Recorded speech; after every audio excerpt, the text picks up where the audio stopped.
这是一片普通的针叶林，树冠最高30至45米。一片这样的森林生长成型，需要约100年。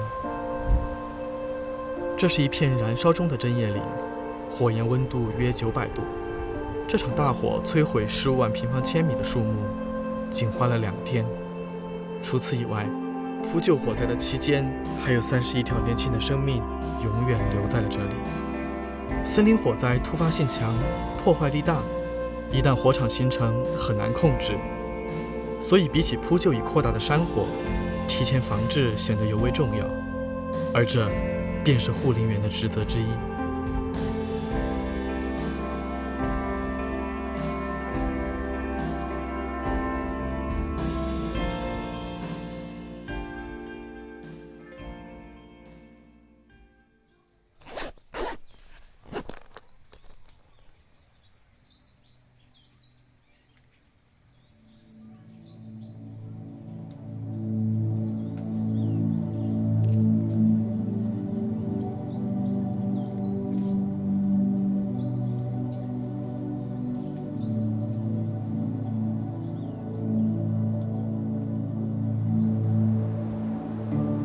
森林不会说话，也从不呼救，所以为了对林区情况进行实际监测，护林员们需要高频率地巡视自己分管的林区。一天的巡林距离可达10到20千米，一旦发现火苗或浓烟，立即上报。在都市人眼里，大自然往往带有亲切、浪漫的气质，可事实上，大自然是客观的，甚至残酷的。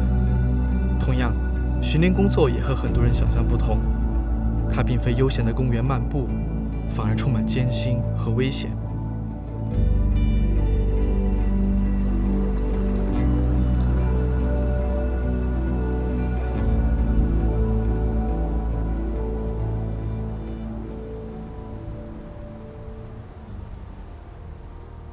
根据不同的季节与地区特征，护林员还有特定的任务，比如保护林区动植物。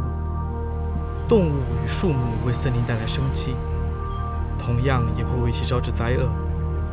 野味、毛皮、原木、盗猎偷伐者对森林的贪欲无休无止，因此护林员一旦在巡视中发现盗猎偷伐行为，还需要上前制止。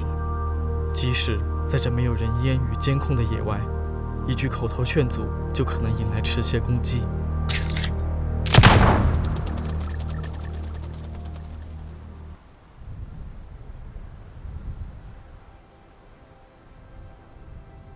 由于我国绝大多数森林都分布在季风区，每年秋天到次年春天，持续低落的降雨量和干燥的大陆风代表着森林防火进入了危险期。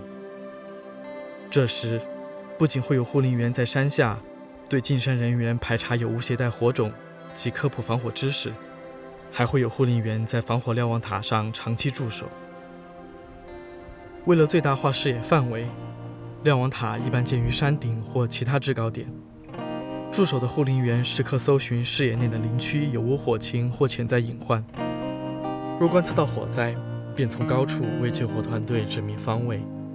瞭望塔就像森林里的灯塔，守护着这片绿海，波涛依旧。由于位置偏远，人员稀缺，瞭望塔通常单人驻守，一守就是几个月。瞭望者们没有同伴，没有娱乐设备，唯有对这山间万物的责任。他们每天日出前便开始瞭望，每隔1个小时用对讲机汇报一次情况，直至夜深在塔内睡觉，然后迎来第2天的瞭望，再花连续10多个小时凝视着眼前的森林。这种凝视会随着时间逐渐巧变成生命之间的对视。